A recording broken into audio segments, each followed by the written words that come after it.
gás natural, as atividades na margem equatorial e o debate sobre os recursos que são arrecadados com novas fronteiras exploratórias. São com esses temas que retomamos a nossa conversa com Jean Paul Prats, ex-senador e ex-presidente da Petrobras. Nós começamos o papo no episódio anterior do Jauli e agora essa é a parte final da entrevista com Prats.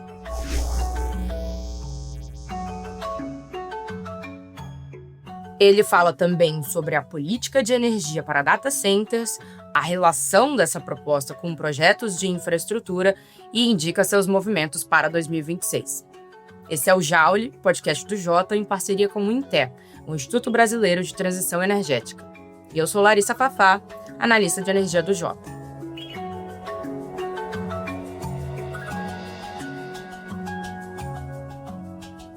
Senador Jean Paul, seja muito bem-vindo ao nosso podcast, o Jauli.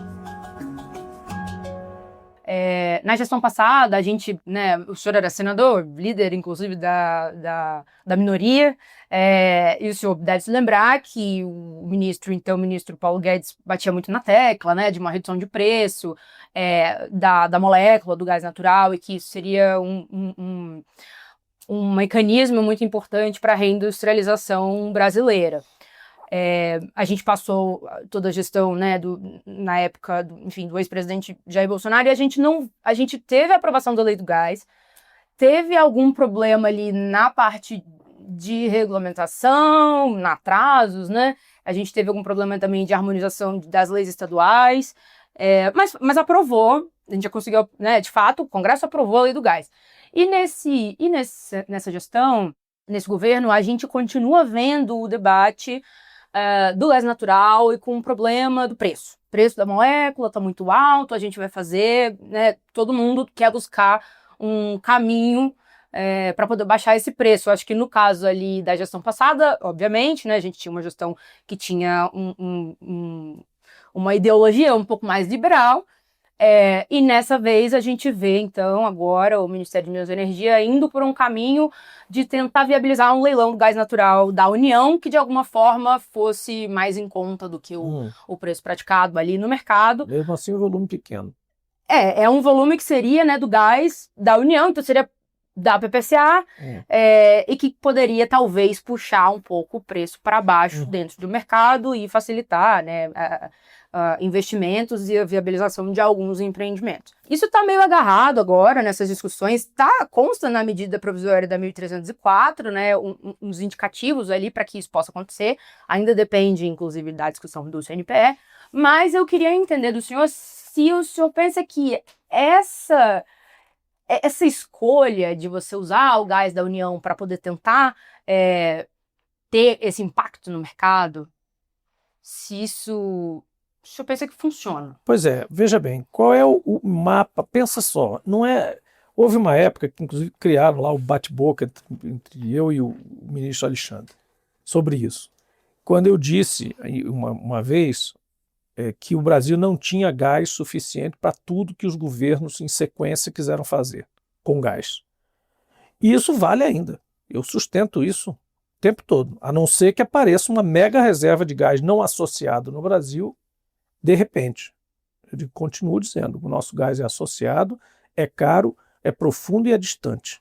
Quais são? Isso é o mapa, Bacia de Campos, Pré-Sal, tudo está ali no litoral do Sudeste. Depois você vai para o outro lado, tem a Bolívia, com reservas decadentes e produção caindo astronomicamente, porque gás depleta o reservatório muito mais rápido do que petróleo, e não explorando mais, ou seja, não fazendo novas descobertas, porque pararam. Aí é uma questão da Bolívia, porque criaram um regime fiscal lá que o investidor leva 1% da produção então assim, ninguém vai lá, E por isso, então, pararam de furar poços novos para achar novas reservas. Não quer dizer que as reservas acabaram. As que eles conhecem, acabaram, usaram aquilo.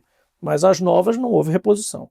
Logo mais à frente você tem a Argentina com Vaca Muerta, que tem grandes volumes, tem uma possibilidade de ofertar bastante alta, tem uma certa disputa por aquilo ali, porque a Argentina também não é boba, quer também industrializar com gás, etc. e tal, gás muito mais barato. Para nós ele já estaria um pouco mais distante, por enquanto não seria tão mais barato quanto o da Argentina, que está ali do lado. E tem a questão de ser polêmico porque é fracking. o fracking, que se traduz para fraturamento hidráulico. Esses poços vão até as profundezas do solo e chegam na camada de pedra. Aí um jato fortíssimo de água e produtos químicos é usado para fazer rachaduras na pedra. Essas rachaduras liberam o gás que está lá. Eu ia falar isso, Pois também é um gás Não, tudo bem, é convencional, fracking. né? Aí o cara, eu não quero fracking. Então tá bom. Então você não quer fracking no Brasil, vai comprar o fracking da Argentina? Dá na mesma. Enfim, não, a Argentina é tudo. Bom, além disso, você tem GNL, que é hoje uma commodity global, está aí em torno de $4, $6, enfim, variando ali, quando antes era um preço astronômico, hoje está bem viável. O que falta então aqui para esse negócio funcionar? E que nunca fizeram, desde a lei de 97, que é a mesma discussão, o setor de gás fica andando, anda um pouquinho para frente, volta para trás, anda para o lado, anda para o lado, anda para o outro. Lei do gás 1, lei do gás 2, quantas leis do gás a gente vai ter? Essa era a nova lei do Depois da primeira, na primeira eu dizia lá num artigo ainda na Brasil Energia, lá atrás, eu dizia, olha, lei do gás para mim já é uma excrescência, porque a lei do petróleo, no upstream, ela é toda igual, gás e petróleo é igual, tratamento igual de concessionário da União, plano de desenvolvimento, descoberta, ponto de medição, etc e tal, tudo igualzinho. Quando vai para o midstream, um troço vai para a refinaria, o outro troço vai para o processamento de gás. Quando sai dali, vai para a distribuição, não é mais federal. Antes disso tem o transporte. E o que é o transporte? Nada mais é do que um monopólio natural. Esse monopólio natural clássico, ou seja, aquele que é exercido mais eficientemente por um agente, não por mais de um. Portanto, altamente regulado, altamente fiscalizado, controlado, até a medula.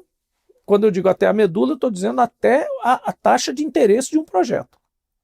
Não por outra razão, projetos de redes de transporte de gás, transporte agregado, portanto interesse coletivo, são objeto de interesse de investidores ultraconservadores, como fundos de pensão e tal. Então, por isso que todos os malhas de gasodutos aí têm retorno definido. Você quer botar o teu dinheiro num troço que dá 15% certinho, não vai variar. Ah, eu quero. Ah, não, quero arriscar. Então vai para a Bolsa de Valores e vai para as startups lá da Califórnia. Mas o cara que quer manter lá, eu vou ter que pagar os aposentados lá na frente, vou botar a maior parte do meu portfólio em sistemas de rede, empresas de transmissão elétrica e tal, porque a tarifa é definida, tudo fechadinho, eu já sei exatamente quanto eu ponho e quanto eu tiro do outro lado. É literalmente um pipeline. Então, assim, esses projetos precisam de uma lei específica? Não. Porque, sendo monopólios naturais, são matéria regulatória. Por que se perdeu essa questão do gás? Por que se perdeu a mão disso aí? Porque desde o início, na década de 90, desde o início, a ANP não conseguiu, por várias razões, no começo porque a Petrobras era muito forte e tal, fazer pressão, o governo e tal, depois governos foram se sucedendo, mas o fato é que não conseguiu regular, ter autoridade sobre os monopólios naturais. Quer dizer, aqui pode passar o cara, aqui vai ter concurso aberto, ali vai ter livre acesso, etc. Então, esses conceitos que são aplicáveis em todos os lugares do mundo, normalmente, até o conceito de distribuição e Citygate e transporte, até hoje está em discussão na ANP. Está aí agora mesmo uma ação e um processo sendo discutido se a ANP pode ou não converter um gasoduto de distribuição em gasoduto de transporte. Nós temos um embaraço.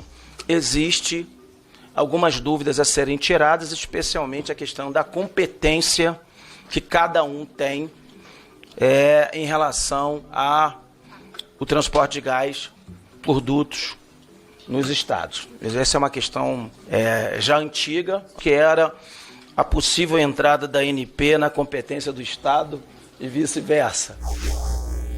Ora, isso tem que estar resolvido desde 98, que foi quando a ANP foi criada, e pode sim, e deve, porque a partir do momento que um gasoduto se torna de interesse público, seja porque surgem descobertas no meio, seja porque surgem mercados diferentes, inclusive em outras regiões, e aquele gasoduto é fundamental para chegar lá, não é mais um gasoduto que chega a um consumidor final, é um gasoduto intermediário que transporta de grande quantidade de interesse público, portanto é de transporte.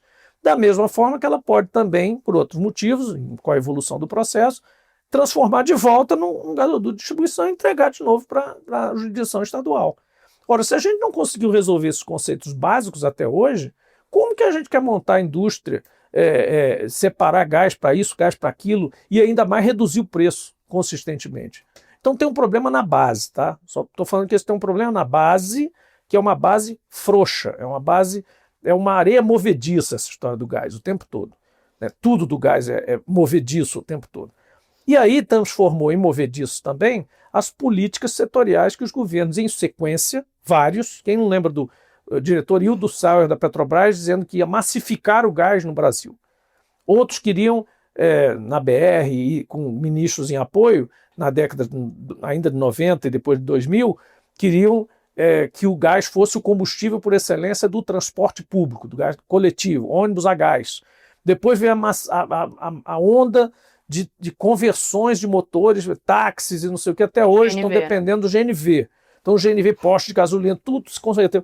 Depois era petroquímica, depois era térmicas. Aí Fernando Henrique, depois, em cada momento que tem uma crise qualquer elétrica, aparecem os milagrosos das térmicas, com seus grandes lobbies urgentes e tal, criam crises ou aproveitam-se de crises e tomam fazer térmica a gás, né? E ligar térmica a gás. Né? O LRCAP está aí, né? Pois então, e isso tudo vai se acumulando desordenadamente, porque isso tudo é bacana, tem que ter térmica a gás, não sou contra não, mas tem que ser planejado, organizado, não pode ser cada correria, cada momento, curtailment, liga a térmica a gás, ligaram essa grandona agora aí, em vez de deixar os 7 gigawatts para cima de possibilidade, em vez de aumentar a possibilidade de produzir eólica e tal, como disseram que ia acontecer, diminuiu. Porque ela entrou exatamente no meio, antes de São Paulo. Né? Uhum. Então ela diminuiu a margem de entrada da estrutura de transmissão para os projetos lá de cima. Então, assim, os usos do gás, aí o mapa dos usos do gás, geração elétrica, indústria, petroquímica, residencial, comercial, automóvel, não tem gás para isso. Era isso que eu queria dizer. Então, estou fechando com a frase que eu abri. Assim, não tem gás no Brasil para tudo isso. Ora, se uma coisa é disputada por 200 setores e já é cara de origem, etc., como que você vai fazer para baixar esse preço? Você tem que, de fato, fatiar esse processo. Então, por exemplo, a meu ver, térmica a gás tem que funcionar com GNL, importado, ou de qualquer lugar, menos com gás nacional. Então, térmica a gás, é muito simples, térmica a gás, emergencial ou não, o que for, não me apresente projeto de viabilidade aqui com gás nacional, seja da Petrobras, seja da Shell, seja o que for. Porque o gás nacional vai ser dedicado à indústria, ou o que quiser. O governo de ocasião você pode dizer, olha, política industrial, agora vai ser indústria. Então você vai desmobilizar o veicular, vai gradualmente converter para a eletromobilidade, vai criar incentivos para isso, ou vai para o etanol, alguma coisa assim. No residencial e no comercial você vai chegar para os distribuidores e dizer, olha, galera, vamos trabalhar de outro jeito, vamos colocar vocês para ganhar também aqui nas térmicas que estão aqui, que tem sempre aquelas disputas até hoje, se a distribuidora ganha tanto quanto que ganha ali na entrada da térmica, porque não faz nada, etc., mas o certo é que tenha realmente um meter ali, que ela realmente ganha ali, porque com isso é que ela faz o investimento no residencial e nos lugares inviáveis, né?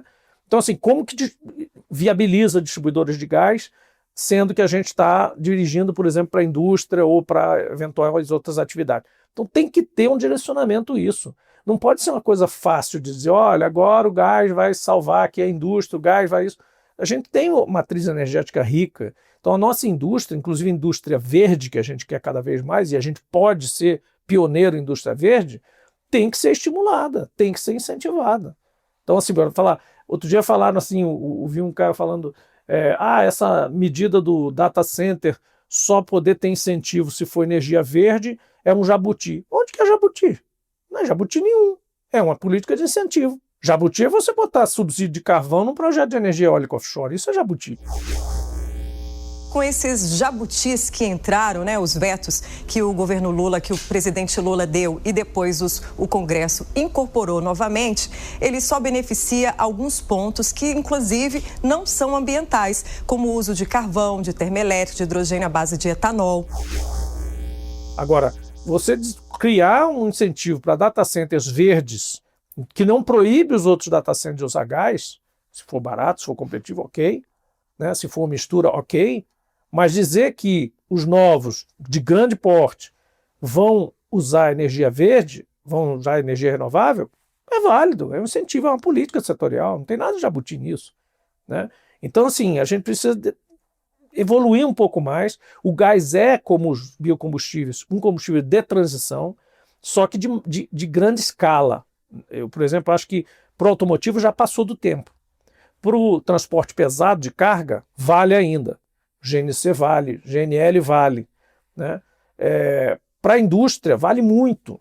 Para petroquímica, gás química, vale muito mais. Então, essa hierarquia tem que ser colocada. E aí os volumes têm que ser, claro, que ninguém vai reservar cotas, mas você tem que fazer induzimentos para que essas coisas não cheguem.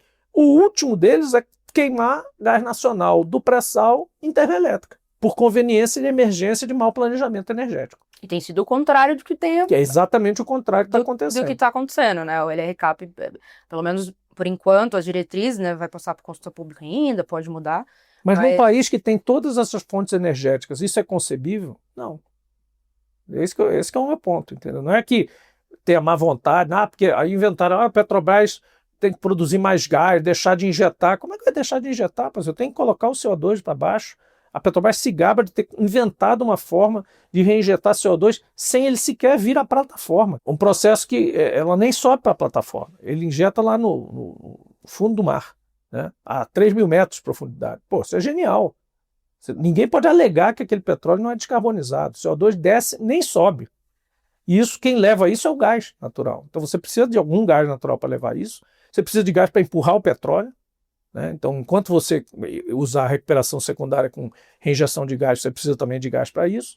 Então isso é do ofício do petróleo. Você querer que a Petrobras use menos gás para produzir e produza menos petróleo para produzir gás para algum bonito fazer média com quem quer que seja, com termoelétrica ou com indústria, é uma excrescência. Entendeu? Era isso que eu, na época, dizia educadamente, né? tão veementemente assim, mas como responsável por uma empresa estatal de petróleo que tem que olhar para o futuro, de fato.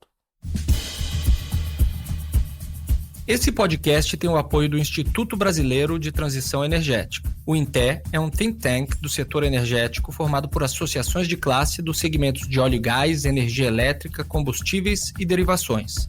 A gestão é autônoma e apartidária.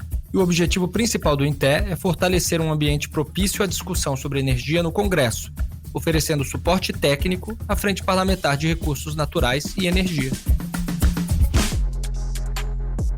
A gente já falou muito sobre margem equatorial, enfim, o senhor já falou várias vezes quando estava na frente da Petrobras e depois também, e particularmente o debate sobre a importância da exploração da margem equatorial, na minha opinião, já está um pouco estressado, assim. Eu acho que tem outra parte do debate que eu vejo pouco sendo falada, que é essa proposta da gente, de alguma forma, olhar para os recursos que devem vir, né, da exploração do petróleo na margem equatorial para poder direcionar de alguma forma para algum lugar específico. A gente sabe que no Congresso tem alguns projetos de lei dando...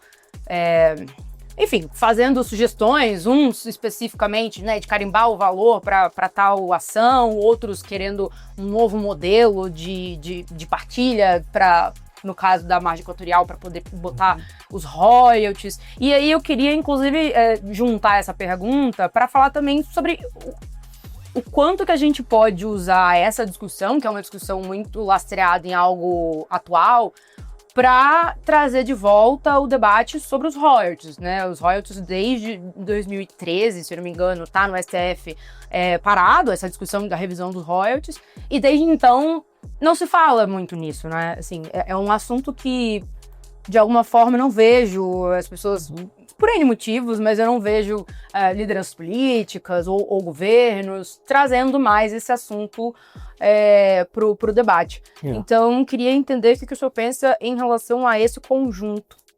Vai voltar, tá? Sempre o royalties tinha se acomodado. Quando houve o pré-sal, o que aconteceu? A gente acabou de falar, né? Passaram os 4 anos aí discutindo royalties, governadores se engalfinhando totalmente por novos regimes e mudanças, às vezes até milimétricas, mas causavam brigas enormes. Então o royalty é uma coisa que é um maná, né? Então ele vem, ele é em cima da receita bruta, ele não importa ao royalty quanto o cara gasta para fazer o poço, se é água profunda, se é água rasa, não interessa. É X% da receita bruta. Por que isso? Porque a natureza jurídica do royalty é compensar as gerações futuras por um recurso não renovável que você depletou agora. Nós consumimos esse hidrocarboneto agora e esse hidrocarboneto não existirá mais para o nosso filho e para os nossos netos. Esse que a gente consumiu já era. Então, por conta disso, paga-se alguma coisa, não por indenização ambiental, como alguns pensam, não por indenização ao Estado, é justamente para que você construa estruturas, bem-estar, etc., para aquelas gerações daquele lugar ali e tal. Baseando nesse princípio, o royalty, de fato, teria que sofrer uma revisão hoje, porque as instalações, na época houve uma preocupação, além dessa de remunerar as gerações futuras, de preparação de estrutura para essas áreas novas, né? Então, Macaé, por exemplo, era uma vila de pescadores. Como é que você transforma Macaé num lugar que pode acolher algumas vítimas de acidente em uma situação emergencial, já que é o ponto mais próximo do atendimento operacional da Bacia de Campos na época? Então, você precisava, Santos, inclusive, mesmo sendo uma cidade grande, também precisou. Vitória, mesma coisa. As áreas produtoras, áreas lindeiras, áreas costeiras próximas, afetadas, depois todas as que passam dutos e, enfim, até instalações de processamento, tudo isso, mereciam, né, ter um tratamento especial. Por isso elas têm lá uma parcela, uma subparcela do royalty da União e dos estados e municípios, que é dividida, estados produtores e o resto, municípios produtores afetados, etc. e tal, e o resto. E tal. Então, isso faz sentido ainda. As proporções talvez possam mudar eventualmente diante do fato de você não ter áreas novas, não. No caso da Foz do Amazonas, da margem equatorial como um todo, é que eu preconizo, de novo, um outro regime. E dizia isso na época da Petrobras. Olha, a preocupação não deveria ser se a gente deve ou não produzir petróleo ali, porque, afinal de contas, nós estamos fazendo transição energética, tudo isso, mas nós vamos precisar desse petróleo. Essa discussão, como você disse, já está mais do que batida. A gente tem uma curva de produção, a gente precisa repor reservas, a gente vai ter todo o cuidado, não é no meio da selva, não é do lado do rio, o Urucu está lá 30, 70 anos, sei lá quanto, e nunca teve problema nenhum. Nós já furamos mais de 3 mil poços exploratórios, não tivemos intercorrência grave nenhuma do ponto de vista da exploração nenhuma, nem grave nem não grave. Então, assim, não há sentido muito em debater. Até deve-se debater, mas está vencido esse debate. O debate agora é o seguinte: o que aproveita aquilo? Né? Então, peraí, se a gente está tirando óleo na frente da praia de Ipanema e Copacabana, e o Rio de Janeiro, Macaé, Campos, etc., estão se beneficiando especialmente desse royalty, o Amazonas, o Amapá, principalmente, o Pará, todas aquelas áreas ali, precisam ter um tratamento especial. Isso eu defendo desde o início, tanto que propus ao senador Davi Alcolumbre, da senadora Elisiane, e finalmente fez a autoria o senador Randolph, que é lá do Amapá também, o senador Elisiane no caso do Maranhão, mas os dois do Amapá, Davi e Randolph, na época, como presidente da Petrobras, não estava mais no Senado, disse: colega, dá para fazer aí, eu acho que vocês deviam fazer alguma coisa, pelo menos para iniciar o debate. Nasceu ali PL 13, se não me engano, 13 de 2024, acho que 4, e que foi já uma resposta a isso. Eu disse: olha, vocês vão tirar um pouco esse debate do ter ou não ter, fazer ou não fazer a exploração do petróleo, mas melhorando um pouco e qualificando, mas olha, para onde vai o resultado desse processo? E esse processo tem que resultar em melhoria da qualidade de vida, do bem-estar e até da preservação do ambiente da floresta amazônica, enfim, você pode colocar o que for aí, que não seja justamente o uso não discrepante ou de qualquer forma do recurso petrolífero. Afinal, toda a indústria do petróleo está mais do que acostumada a pagar tributos altíssimos. Né? É uma indústria que paga mesmo. O royalty, como eu disse, é uma das poucas indústrias que paga alguma coisa em cima da receita bruta, totalmente insensível ao custo, ao lucro, ao que for. Então, isso está se acostumada a fazer isso. Vamos aproveitar para usar esse recurso, que é previsível, é descontável, é antecipável, é tudo isso de forma correta. Vai ter outras participações ali, a lei mesmo já prevê a participação especial, por exemplo, no caso de alta rentabilidade ou altos volumes de produção, né, a própria aluguel das áreas, que beneficia basicamente a ANP, mas os bônus, né, eventualmente ofertados por, uma vez que tem uma descoberta, eventualmente aquela área se torne um hotspot ali da indústria, tenha mais 2, 3 blocos, como já teve aí licitados e foram bonificados, enfim. E o próprio retorno econômico da atividade ali. Mas não gera tanto emprego assim. Sim, mas gera de alguma forma e cabe aos governadores e ao governo federal induzir o máximo possível que aqueles empregos gerados ali possam, por exemplo, depois migrar para, por exemplo, energia offshore, ou para atividades ambientais, ou para atividades de indústria verde, ou de processamento, enfim. Então, assim, tem muita coisa para ser discutido para a gente estar ainda marcando passo naquele primeiro. Sendo que nem sequer houve a descoberta ainda. Ainda tem essa, né? Quer dizer, esse primeiro poço pode dar óleo e pode não dar óleo. Eu quero preservar, mas eu não posso deixar uma riqueza que a gente não sabe se tem e quanto é, a 2.000 metros de profundidade, enquanto o Suriname e a Guiana estão ficando ricos às custas do petróleo que tem a 50 quilômetros de nós. Aí tem gente que fala, mas presidente, vai ter a Copa aqui, vai ter muito ruim. Vê se os Estados Unidos estão preocupados. Vê se a França, a Alemanha e a Inglaterra estão preocupados. Não, eles exploram quanto puder.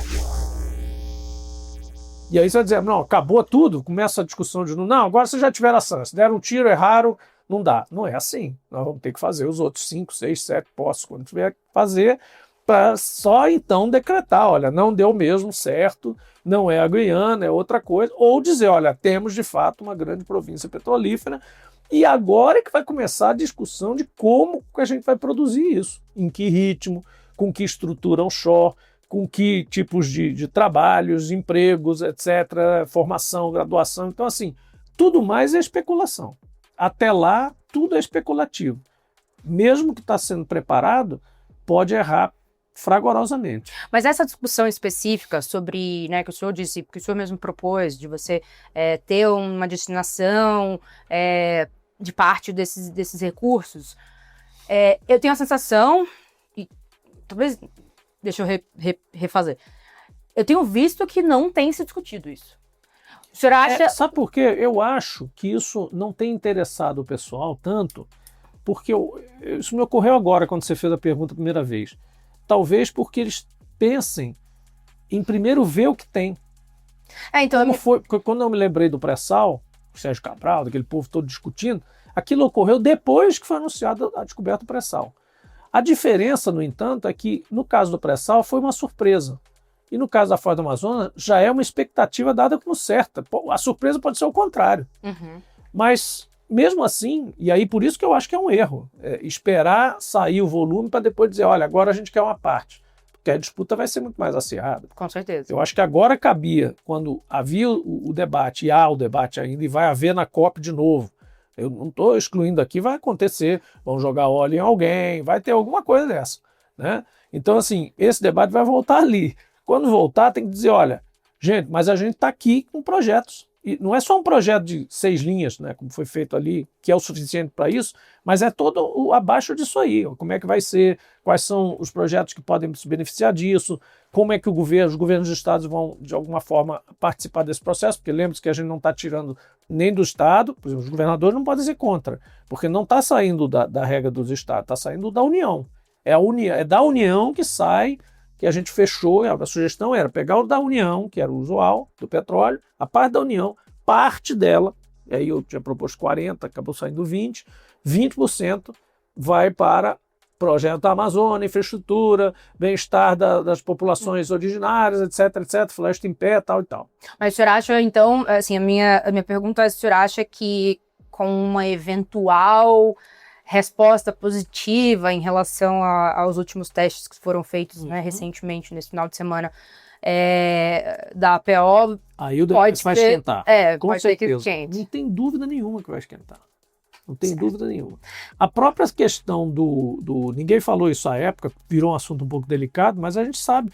A própria estrutura lá que foi construída em Belém, que depois foi criticada pelo IBAMA, foi exigida daquela forma pelo IBAMA do Bolsonaro. A Petrobras não saiu cometendo aquela grosseria à toa.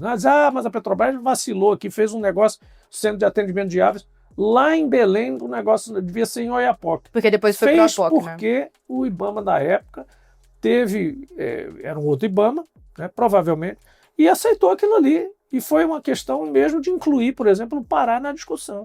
Diz, não, temos que ter uma instalação, nem que seja um negócio qualquer aqui, faça alguma coisa aqui. Então, isso é comum. Eu estou dando esse exemplo porque isso é normal dentro do setor de petróleo acontecer esse tipo de coisa. Depois acabou sendo usado como pretexto para dizer, olha, não, a licença não vai sair porque o centro de aves está no lugar errado, tem que ser tal. Enfim, também demorou demais porque o simples fato de se comprometer a fazer o centro de aves ali já deveria levar a licença a ter saído mais cedo. Mas, enfim, isso é uma questão... Eu, como sempre, respeitei o IBAMA, respeito a ministra Marina, acho que eles estão fazendo o papel deles de alguma forma e a Petrobras só cabe, de fato, cumprir o que eles requererem lá para dar a licença. A Petrobras concluiu hoje a última exigência do IBAMA para permitir a exploração de petróleo na bacia da Foz do Amazonas, na margem equatorial. Segundo a Petrobras, o teste envolveu 400 pessoas em 4 dias. O exercício contou com uma sonda na localização do poço e o centro de fauna construído em Oiapoque, 6 embarcações de contenção de recolhimento de óleo, outras 6 para monitoramento, resgate e atendimento à fauna, além de 3 aeronaves. Agora a Petrobras aguarda a manifestação do IBAMA sobre os próximos passos do processo de licenciamento ambiental. Agora fizeram lá a APO, vai sair a nota da APO, eu tenho certeza que vai ser nota 10, se não for nota 10 vai ser 9,5, vai passar direto com louvor e vai furar o poço e a gente finalmente vai saber, não só com esse poço, mas com a campanha exploratória toda, se a gente realmente vai seguir discutindo isso. Mas acho que assim, qualquer área de petróleo hoje, por isso voltando à questão de você dizer, rediscutir o royalty todo, eu acho que é uma oportunidade. Embora, de novo, a gente esteja nos estertores do ciclo do petróleo e isso não deva ser mais alguma coisa que as cidades, os estados, especialmente a União, deva se encostar nessas receitas. São receitas de recursos naturais finitos. Então, já vi debates aí, às vezes, de prefeitos que entraram na justiça porque deixaram de receber royalty, porque o royalty caiu. Quando você foi ver, o royalty caiu por quê? Porque o campo que produzia para aquela coisa, para aquela cidade ali, parou de produzir ou produziu menos. Ponto. Aí você tem que chegar para o prefeito e ensinar que royalty é em cima de uma produção finita, né? O cara tem que viver, é um investimento futuro. Você está recebendo royalty hoje, em vez de queimar com festa, faça obras de infraestrutura para gerações futuras, porque essa que é a natureza dos royalties. Certo, senador. Antes da gente terminar, eu queria fazer uma pergunta que eu não tenho como deixar de fazer, como jornalista. Lá vem. O assunto é energia. Agora a gente vai falar de política. Bom, o senhor foi senador, o senhor foi líder da minoria, o senhor já foi candidato também a prefeito, né, de Natal. Sim, fiquei em segundo lugar, gloriosamente, no meio do Covid. Exatamente. E o senhor foi presidente da Petrobras. O que a gente pode esperar para o ano que vem? Você vem para candidato ao Senado pelo Rio Grande do Norte? Vem candidato a outro cargo político? Eu vou ser completamente sincero com você, como eu tenho sido, todo mundo está perguntando isso. Eu tenho tempo ainda para decidir. Eu sei que há uma premência, porque as pessoas dizem, olha, se você for candidato a alguma coisa, quanto mais cedo sair a decisão, melhor, porque aparece nas pesquisas, isso, aquilo, outro e tal. Estou correndo esse risco, né? Porque a situação no PT do Rio Grande do Norte, para mim, não é boa, claramente, é desconfortável, não tá sendo oferecido espaço nenhum, enfim. A relação com a governadora, claro, é muito boa, sempre foi, eu sempre digo, é minha amiga pessoal acima de qualquer coisa, mas acho que o arranjo para a turma do PT de lá, acho que não está bom para mim, assim, não querem volta. Então, assim, eu vou ter que tomar alguma decisão quanto a isso, ou ficar no partido, ou não sair pelo Estado em nada. E é isso que eu estou hoje ainda remoendo aqui dentro de mim. Eu acho que é isso. A gente tem até abril para decidir, tem a ideia aí de até o final do ano, pelo menos, decidir alguma coisa. Tenho conversado com muita gente, outras siglas, com o próprio PT, com o PT Nacional, muitas conversas com companheiros graúdos, importantes para mim, que são referências para mim, pessoas importantes que dizem, dão conselhos, né, dão opções, alternativas e tal. Mas uma coisa é certa, Fafá, assim, eu sou uma pessoa, eu sou tido como uma pessoa voltada para o meio de investimento, estrutura principalmente, não tanto comercial e tudo isso, mas e às vezes isso é um pouco confundido com esse cara é almofadinho, ou é tucano, ou é liberal e tal. Não é nada disso. A minha cruzada na vida política sempre foi mostrar que a esquerda brasileira precisa, pode e deve ter projetos para a infraestrutura do Brasil, para os setores estratégicos. Afinal, nós defendemos que são estratégicos, nós defendemos como fazer isso. Então, a gente precisa ter opções alternativas, convivendo, sim, com o investimento estatal e com o investimento privado. Não adianta ser de esquerda totalmente do outro lado e antiquadamente dizendo tudo o Estado pode fazer. Não, tudo isso aqui o Estado faz e acabou e tal. E a gente sabe que ele não consegue ser eficiente em tudo e não é nem necessário que seja assim. Então, é preciso que a gente reconheça, por exemplo, as agências reguladoras como órgãos importantes e não como obra do Fernando Henrique para privatizar, nada disso. Foram conquistas dentro de um processo de privatização contra o qual a gente se colocou na época, da forma que foram feitas, mas as agências foram conquistas da esquerda. Foi plantado lá dentro para dizer assim, olha, se você vai de fato vender ou abrir o mercado, que pelo menos que o Estado esteja presente através de uma agência forte, onde os seus diretores não são demissíveis ad nutum pelo político de plantão, que não, pode não ser um de esquerda, pode ser um de direita, pode ser um que você concorda ou não, e pode ser um maluco qualquer, né, que queira fazer negócio, que queira coibir, por exemplo. O maior exemplo que eu dou, por exemplo, de um agente de ANP é que é muito fácil dizer, o diretor de agência são outros quaisquer, com um burocrata qualquer tem que ser demitido. Sim, aí o cara está fiscalizando o posto do seu amigo. Aí você é ministro, liga para o sujeito e diz, não, alivia isso, senão eu vou te demitir. Entendeu? É por isso que esses órgãos de agência reguladora, fiscalizadora, etc., pelo menos em tese, a gente sabe que nem sempre é assim, mas tem que ter o seu mandato, né, definido e tem que ter uma certa autonomia, que não é autonomia de fazer o contrário do que o ministro quer na política setorial, mas é autonomia para exercer os atos regulatórios como devem ser. Porque os atos regulatórios não são sujeitos a período eleitoral, não deveriam. Ninguém vai se eleger algum dia com a plataforma de tolerar a adulteração de combustível. Isso não é uma matéria de plano de governo. As outras coisas sim, se é gás, se é eólica, se é isso, se é aquilo, isso tudo bem, pode votar. E uma vez dada a diretriz política setorial, a ANP, a ANEEL, as agências reguladoras, a de telecomunicações, a gente tem que implementar isso e zelar para que o consumidor, o Estado brasileiro e tal, e tudo isso funcionem bem. Então eu acho que a esquerda tem que ter esses projetos, tem que ter pessoas que dialogam isso com altivez, com firmeza, com experiência, inclusive, do setor privado. Existe vida inteligente de esquerda no setor privado. Existe. Existe muita gente, tanto que a dicotomia hoje é meio a meio, e eu acho que hoje mais até para a esquerda do que para a direita, tirando os personagens, os lulistas e bolsonaristas, estou falando de esquerda e direita mesmo, como ideologia de fato. Mais Estado, menos Estado, essa coisa toda, mais atenção social, menos, mais se vire sozinho e versus atenção, assistência e tal, estatal e tal. Esquerda é isso. Então, existe gente que está lá todo dia ralando, que, como diz os coaches aí, acorda cedo, trabalha quando os outros estão dormindo, etc e tal, e que é de esquerda. E que pega ônibus, ou pega seu carro, ou pega e tal, e está querendo prosperar, e que está nas igrejas eventualmente evangélicas, pelo menos as de boa fé aí, né, e tal, e tem seus cultos, tem suas coisas. Tem gente de esquerda nisso aí. Essas pessoas precisam ser despertadas e precisam saber que existem pessoas e siglas, não só o PT como outras, que trabalham por um Brasil desse jeito, do jeito que eles enxergam que o mundo deve ser.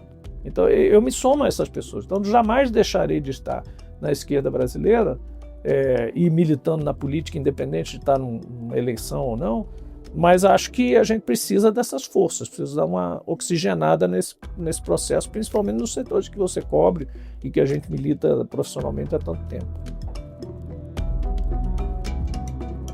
Certo, senador. Muito obrigada pelo papo. Foi um papo muito rico. Muito bom. E fique sempre convidado para voltar para a gente comentar outras coisas depois. Obrigado a todos e todas que nos assistiram aí pacientemente. Valeu. Esse foi o Jaule dessa semana. O podcast de energia do Jota é uma parceria com o Instituto Brasileiro de Transição Energética, o INTE. A produção é do Estúdio Jota, a nossa área para guiar marcas a pautar o debate público e impactar tomadores de decisão. Neste programa colaboraram André Rossi, Carolina Unzelt, João Guilherme Lacerda e Priscila Trindade. Foram usados áudios da Rede Globo, Câmara dos Deputados, Jovem Pan News, SBT News e Globo News. Até uma próxima!